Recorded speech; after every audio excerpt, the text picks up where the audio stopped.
खराब राहु के क्या लक्षण हैं? आज हम बात करेंगे कि आपकी जन्म पत्रिका में यदि राहु खराब स्थिति में है या फिर शुभ स्थिति में है, अच्छी स्थिति में है, तो आपके जीवन के ऊपर क्या प्रभाव रहता है, क्या क्या लक्षण हैं, क्या क्या जानकारियां हैं राहु के खराब होने की, और क्या क्या सूत्र हैं, क्या क्या योग बनते हैं आपकी जन्म पत्रिका में खराब राहु के। नमस्कार साथियों, बात करेंगे हम श्री ज्योतिष केंद्र में। आप सभी का हार्दिक स्वागत है। बात करेंगे हम खराब राहु के क्या लक्षण हैं हमारे जीवन। यदि आप परेशानियों से ग्रस्त हैं, एक परेशानी के बाद में दूसरी परेशानी आपको देखने को मिलती है, कोई ना कोई बीमारी आपको लगी रहती है, कोई ना कोई समस्याएं बार बार आपको घेर करके आपको पकड़े रहती है, आपको शत्रुओं से डर लगा रहता है, आपको अपने वर्क पैलेस पे जाने से घबराते हैं, आप किसी से बात करने में घबराते हैं। वर्क पैलेस के साथ साथ में आप यदि बिजनेस में हैं तो बिजनेस में भी काफ़ी लॉस का सामना आपको करना पड़ रहा है।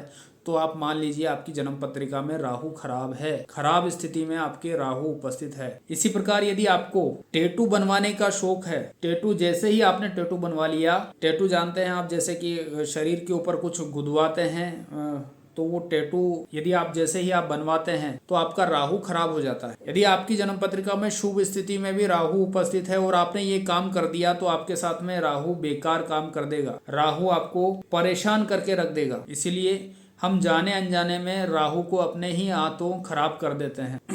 यदि आप कटे फटे कपड़े पहनते हैं, जैसे कि आजकल फैशन भी चल रहा है, जींस जो आ रही है या फिर जो कोई कपड़े हैं वो कटे हुए हैं, फटे हुए हैं, इस प्रकार की व्यवस्था के वाले आप कपड़े पहनते हैं तो आपका राहु खराब है निश्चित। यदि आप किसी नाले के आसपास में निवास कर रहे हैं, ध्यान दीजिएगा, यदि आपका राहु खराब स्थिति में है तो आप किसी न किसी नाले के सहारे या फिर नाले के पास में, नाले के किनारे ही आपका घर या फिर निवास स्थान आपका होगा। नाले के किनारे आप रहते हैं, नाले के पास में आप रहते हैं, आपका घर है, तो आपका निश्चित रूप से राहु खराब है। यदि आप पुराने गंदे कपड़े पहनते हैं, मैले कपड़े पहनते हैं, तो आपका राहु निश्चित रूप से खराब है। यह आज हम बात कर रहे हैं राहु के खराब लक्षण। इसके बाद में हम चर्चा करेंगे कि हर एक घर के अंदर, हर एक प्रत्येक भाव में जन्म पत्रिका के राहु किस प्रकार से फल देता है। यदि आपको आपका जो घर का जो बाथरूम है, जो टॉयलेट है, वो एकदम गंदा रहता है तो आपका राहु खराब है। मान लीजिए आपका राहु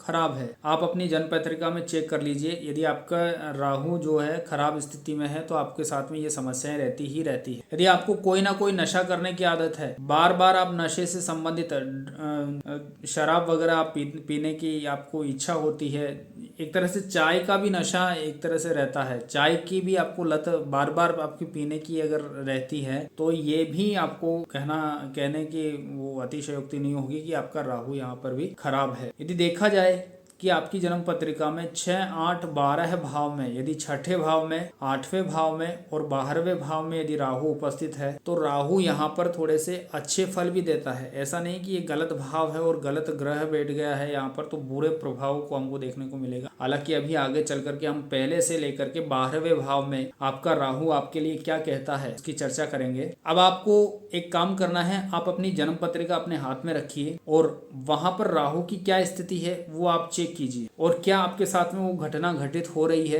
क्या आपको भी इसी प्रकार की आदत है आपको, तो आप देखेंगे। यदि आपके पास में आपकी जन्म पत्रिका नहीं भी है और आपको आपकी डेट ऑफ बर्थ वगैरह, जन्म समय इत्यादि याद हैं, तो आप ऐसा कर सकते हैं, किसी भी ऑनलाइन प्लेटफॉर्म पर जाकर के, एप्लीकेशन पर जाकर के आप अपनी डेट ऑफ बर्थ डिटेल वगैरह आप फिल कीजिए, उसके अंदर आपकी जन्म पत्रिका सामने आ जाएगी आपके। आप देखेंगे कि प्रथम भाव में यदि राहु आपके उपस्थित है, यदि हिंदी की जन्म पत्रिका निकल के आती है तो उसमें रा लिखा हुआ रहता है और डॉट रहती है। यदि आपकी इंग्लिश की जन्म पत्रिका निकल के आती है इंग्लिश में, जिसमें उसमें लिखे हुए रहते हैं, तो वहां पर R1 करके लिखा हुआ रहता है। प्रथम भाव का राहु आपके लिए एक लग्जरियस लाइफस्टाइल वाला रहेगा, लग्जरियस लाइफ, क्योंकि राहु वहां पर बैठ करके अपनी पर्सनैलिटी को डेवलप करता है, आपका जो व्यक्तित्व है उसमें निखार लाता है, 4 चांद लगा देता है राहु यदि आपके लग्न में बैठा हुआ है। राहु की प्रकृति क्या रहती है कि राहु जो है कुछ देता है तो कुछ ले भी लेता है, वो अपने आप में भी परिपूर्ण नहीं है। जब वो अपने आप में खुद में परिपूर्ण नहीं है तो हमें किस प्रकार से वो परिपूर्ण देगा, लेकिन जो देगा उसको काफी अच्छा देगा, अथाह देगा, और जो उसको लेना है वो भी वो पूरा खींच लेता है। जैसे प्रथम भाव में यदि राहु बैठा हुआ है तो आपकी पर्सनैलिटी अच्छी रहेगी, आप लग्जरियस लाइफस्टाइल रहेगी आपकी, लेकिन मैरिज हाउस को देखने से वो आपकी मैरिड लाइफ को थोड़ी सी नकारात्मकता उसमें दे देता है, नेगेटिविटी उसमें दे देता है, डाल देता है। इसी के साथ में यदि देखा जाए तो कुछ ना कुछ प्रथम हाउस में बैठ करके हेल्थ इश्यूज देता ही देता है, परेशानी देता ही देता है। सेकंड हाउस में यदि आपके राहु बैठा हुआ है तो राहु आपको जो सेकंड हाउस है वो हमारी वाणी भाव है और वाणी के अंदर थोड़ा सा ओजपूर्ण उसमें बना रहता है। यदि आपके सेकंड हाउस में बैठा हुआ राहु है तो आप देखेंगे कि आपकी जो वाणी है एक ओजपूर्ण ली हुई है, ओज ली हुई वाणी है आपकी। आप एक तार्किक क्षमता के माध्यम से अपनी बात को व्यक्त करते हैं। आप में हर किसी के सामने बोलने की क्षमता है। आपके पास में हर किसी की समस्या का समाधान आपको उसमें देखने को मिलेगा। पैसों के मामले में आप लकी रहेंगे यहाँ पर यदि आपके राहु बैठा हुआ है। राहु वहां पर आपके बैठ करके आपको पैसों से संबंधित कोई किसी प्रकार की दिक्कत नहीं देता है, पैसे हमेशा बने रहेंगे आपके पास। इसी के साथ में यदि देखा जाए कि सेकंड हाउस में यदि राहु बैठा हुआ है तो आप एक कुटुंब परिवार में भी आपकी एक अलग ही हटकर पहचान है। थर्ड हाउस में यदि आपके राहु बैठा हुआ है, बताया कि आप अपनी जो जन्म पत्रिका है उसको निकालेंगे तो आप अपने राहु को देखेंगे कि थर्ड हाउस में किस प्रकार से उनकी स्थिति बैठी हुई है। राहु यदि आपके तीसरे भाव में उपस्थित है तो राहु आपको तीसरे भाव में, जो तीसरा भाव है वो हमारे पराक्रम का भाव है। यहाँ पर आपको एक परिश्रमी व्यक्ति बनाता है राहु। हर प्रकार से आप अपने जो परिश्रम के माध्यम से भीड़ से अलग हो जाते हो। भीड़ चल रही है लेकिन आप परिश्रम करके आप उन सबसे अलग होकर के सबसे आगे आकर के खड़े हो गए हो। इस प्रकार का आपका व्यक्तित्व रहता है। तीसरा भाव हमारे पड़ोस से भी संबंध बनाता है लेकिन पड़ोसी से हमको दिक्कत करवा देता है। पड़ोसी से हमारी बिल्कुल भी नहीं बनती है यदि आपकी तीसरे भाव में उपस्थित राहु है। चौथे भाव में, चतुर्थ भाव में यदि आपके राहु उपस्थित है, चौथा भाव हमारी माता का कारक है, सुख का कारक है, लग्जरियस का कारक है, हायर एजुकेशन का कारक है। यहाँ पर यदि राहु बैठ गया तो कुछ तो हमको देगा और कुछ ले भी लेगा। जैसे माता को कुछ ना कुछ हेल्थ इश्यूज देगा, माता को घुटनों से संबंधित परेशानी हो सकती है आपकी यदि आपके राहु फोर्थ हाउस में बैठा हुआ है तो। लेकिन यहाँ पर लग्जरियस देगा आपको, अच्छा पैसा देगा, करियर अच्छा देगा आपको, हायर एजुकेशन देगा, अच्छी तार्किक क्षमता देगा आपको राहु। यहाँ पर बैठ करके आपको गाड़ी, बंगले वगैरह इत्यादि सुख आपको देगा, मिलेगा ही मिलेगा। और इसी प्रकार से यदि देखा जाए कि राहु आपके पांचवें भाव में बैठा हुआ है तो राहु आपको एक अच्छी एजुकेशन के साथ साथ में आपको फॉरेन एजुकेशन भी देता है। राहु जो है वो आपको विदेश से संबंध बनाता है। आप घर से दूर जाकर के एजुकेशन प्राप्त करते हैं। तार्किक, आप आईटी से संबंधित, आप इंजीनियरिंग से संबंधित आप एजुकेशन प्राप्त करते हैं और कंप्यूटर से संबंधित आप एजुकेशन प्राप्त करते हैं, डिजिटल से संबंधित आप बनाते हैं, उसी में आप अच्छी ग्रोथ करते भी हैं। यदि आपके राहु पंचम भाव में है तो आप में तार्किक क्षमता काफी अच्छी है। आप अपनी बुद्धि के माध्यम से लोगों को अट्रैक्ट करते हैं। आप अपने माइंड से लोगों के साथ में खेलना जानते हैं, लोगों का माइंड पढ़ना जानते हैं आप कि इस व्यक्ति के दिमाग में चल क्या रहा है। ये आपको एक, और राहु जो है आपको रिसर्च करवाता है। आपके फिफ्थ हाउस में बैठ करके राहु आपको रिसर्च करवाता है, कुछ ना कुछ खुजवाता है। लेकिन राहु क्या करता है, कई बार आपको तुतलाने की थोड़ी सी इसमें समस्या रहती है। स्पष्ट भाषा नहीं निकल पाती है राहु के कारण। थोड़ी सी पढ़ाई आपकी लेट शुरू होती है, लेकिन एजुकेशन का जो समय रहता है उस समय आपको थोड़ा सा स्ट्रगल भी देखने को मिलता है। पढ़ाई करने के लिए आपको थोड़ा सा स्ट्रगल करना पड़ता है जीवन के अंदर। इसी प्रकार राहु आपके छठे भाव में उपस्थित है तो रोग, जो छठा भाव है वो हमारा रोग, रिपु, ऋण से संबंध करता है। रोग यानी हेल्थ, हमारी जो हेल्थ, हमारे जो शत्रु हैं रिपु, और जो ऋण यानी लोन, कर्जा इत्यादि, इनसे हम परेशान रहते हैं। राहु छिपे हुए इस प्रकार के हेल्थ इश्यूज देता है, छिपे हुए कर्जे देता है, छिपे हुए शत्रु देता है, हमें इनसे परेशानी होती रहती है। लेकिन राहु यहाँ पर बैठ करके नौकरी भाव है हमारा, छठा भाव नौकरी का भाव है। यहाँ पर आपको गवर्नमेंट से संबंधित नौकरी मिलने के चांसेस बढ़ाता है। यदि आप गवर्नमेंट जॉब के लिए प्रिपरेशन कर रहे हैं तो काफी अच्छा है राहु, यहाँ पर छठे भाव का राहु आपके लिए। और यही छठा भाव में जो राहु बैठ जाता है तो आपको विदेश से संबंध बना देता है। आप घर से दूर जाकर के अच्छी ग्रोथ आप करते हैं। यदि राहु आपके सातवें घर में बैठा हुआ है तो सातवें घर का राहु आपको एक अच्छा बिजनेस देता है। लेकिन यहाँ पर जो पार्टनर रहता है, आप पार्टनरशिप के अंदर बिजनेस करते हैं तो आपको धोखा देखने को मिलता है, धोखा मिलता है। आपके पार्टनर आपको धोखा देने लगते हैं धीरे धीरे।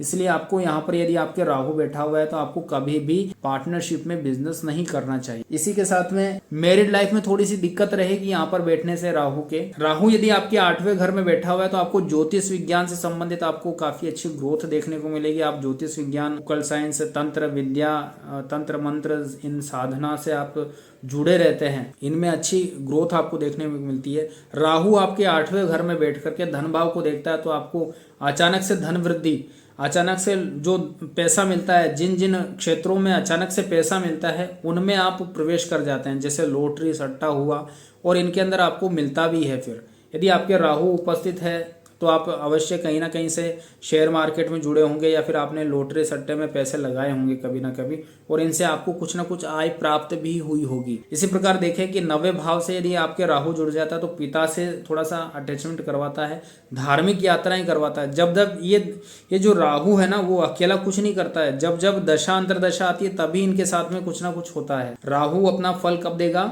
जब इनकी दशा अंतरदशाएं आती है। जैसे पहले भाव में यदि राहु बैठा हुआ है तो हमारी पर्सनैलिटी में डबल। दशम भाव का राहु पिता से थोड़ी सी अनबन बनाता है, ट्यूनिंग कम रहती है पिता से, लेकिन राजनीति के क्षेत्र में, सामाजिकता के क्षेत्र में आप आगे बढ़ते रहते। सामाजिकता के क्षेत्र में आप सामाजिक रहते हैं, आप सामाजिक कार्यों में भाग लेते हैं, आप किसी राजनीति विशेष पार्टी से जुड़े हुए रहते हैं यदि आपके दशम भाव में राहु उपस्थित है। इसी प्रकार से देखा जाए कि 11वें भाव में यदि आपके राहु उपस्थित है तो आप लॉटरी सट्टों में काफी अच्छा पैसा कमा सकते। आपके राहु यदि एकादश भाव में है, 11वें भाव में यदि आपके राहु उपस्थित, तो आप शेयर मार्केट में अच्छा इन्वेस्ट करके आप अच्छा रिटर्न प्राप्त कर सकते हैं, आप रिटर्न ले सकते हैं। इसी प्रकार से देखा जाए कि आपके यदि 12वें भाव में यदि राहु उपस्थित है तो 12वें भाव का राहु आपके लिए एक विदेशी सेटलमेंट करवाता है, आपको विदेश से संबंध बनाता है, आपको हमेशा ही घर से दूर ही कर देता है, घर से दूर करके आपको अच्छी ग्रोथ देता है, अच्छा पैसा देता है। लेकिन यहाँ पर जैसा कि मैंने पहले भी बताया कि राहु कुछ देता है तो कुछ ले भी लेता है। यहाँ पर बैठ करके राहु आपसे आपकी हेल्थ के ऊपर भी खर्चा करवाता है, कोई ना कोई एक हिस्सा रहता है कि जो कि आपको हेल्थ के ऊपर खर्चा करना ही पड़ेगा। इस प्रकार से ये जो भाव थे, ये जो प्रथम से लेकर के द्वादश भाव थे, इनमें राहु की क्या कंडीशन रही हमारे जीवन के अंदर, ये आप मुझे कमेंट करके भी बता सकते हैं कि आपके भाव में, आपके प्रथम भाव में ये उपस्थित है तो आपके साथ में ये व्यवस्थाएं रही जो जैसा मैंने आपको बताया, उस हिसाब से आप मुझे कमेंट करके बताइए कि आपके साथ में यदि ऐसा है तो ठीक है, अगर नहीं है तो आपकी जन्म पत्रिका में और अन्य ग्रहों की क्या व्यवस्था है वो भी देखने लायक बात। यहाँ पर मैं राहु के आपको कुछ उपाय बताना चाहूंगा कि राहु के क्या हम उपाय करें। जैसे मेरी लाइफ में थोड़ी सी दिक्कत आ रही है, राहु आपके 7th हाउस में बैठा हुआ है, कोई ना कोई नकारात्मकता आपको देखने को मिल रही है, तो यहाँ पर आपको चाय पत्ती का दान करने से, राहु के बीज मंत्र आपको करने से आपके लिए राहु अनुकूल होगा और वो जो नकारात्मकता है थोड़ी सी उसमें रिलीफ आपको देखने को मिले। राहु के बीज मंत्र है ओम राम राहवे नमः। इसकी आप डेली नित्य प्रति आप एक माला इसकी कीजिए, आपके लिए अच्छा रहेगा, मेरिड लाइफ अच्छी रहेगी, बिजनेस अच्छा रहेगा आपका। यदि आप बिजनेस भी कर रहे हैं और पार्टनरशिप में यदि आप बिजनेस कर रहे हैं तो इसका आपको अवश्य करना ही करना चाहिए। धन्यवाद सर।